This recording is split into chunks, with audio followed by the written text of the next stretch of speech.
All right, so this is going to be the basics of moving into 3D with AutoCAD. And what we want to do is we want to be able to change this ribbon set so that we have our 3D tools. Now, one of the main ways is to go up to this double arrow here, and you can go into the workspace and you can change your workspace settings, or you can come down to the little sprocket here, and this little sprocket, if you click on the arrow, 2D is known as drafting and annotation. They also have 3D basics and 3D modeling. Basically, they're one and the same.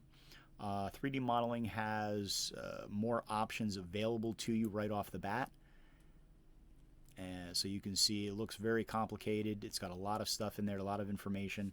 But what I'm going to do is we're going to start off in 3D basics. So select 3D basics as your model, or as your workspace rather. And you can see that we've got new tabs.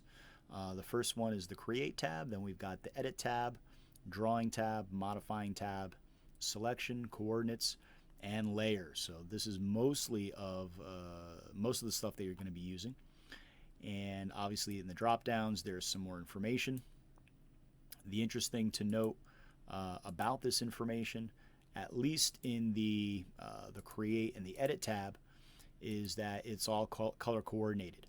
So all of these blue icons relate to 3D solid geometry, okay? And the orange icons relate to surface geometry, 3D surfaces. And then finally, the yellow icons all relate to mesh surfaces. So 3 different types of 3-dimensional geometry. You want to make sure that you're always working in the correct set.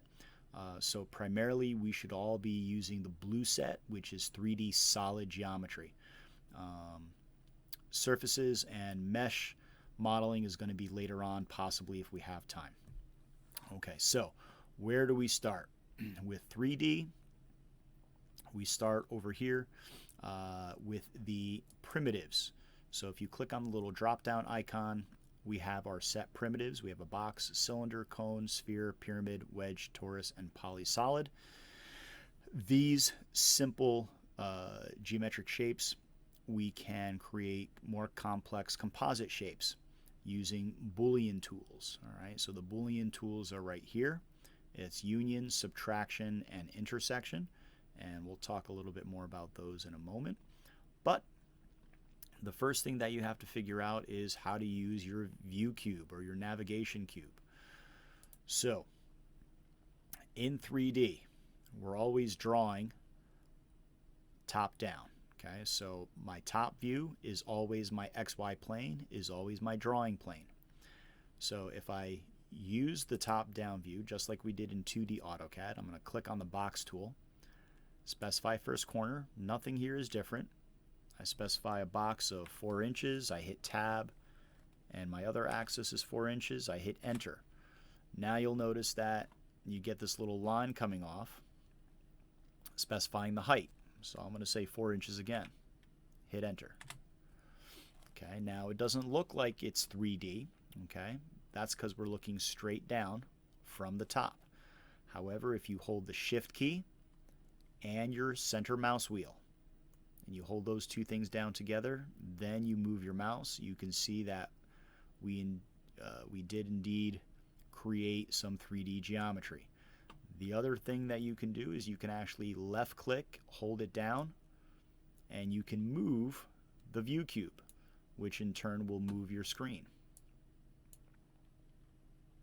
It keeps jumping on me. You can also turn the compass. All right, so you can place your mouse on the compass, left click, hold it, and then kind of wiggle your mouse, and you can pivot in a very specific way. But if we were to create this in this 3-dimensional view, I'm going to do the same thing. Click on box.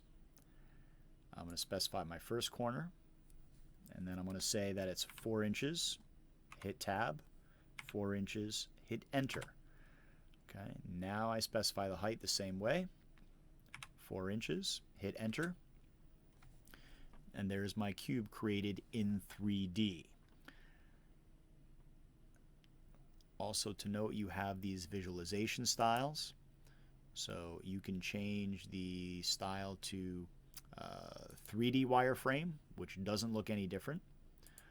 Or you can change it to a conceptual visualization style, which would basically take on the effects of whatever layer you have. So if I selected this box and change the layer, it'll take on the color properties of that layer. All right, so to play around with some of these other ones, you have the hidden layer. Now I can't see what's in the back.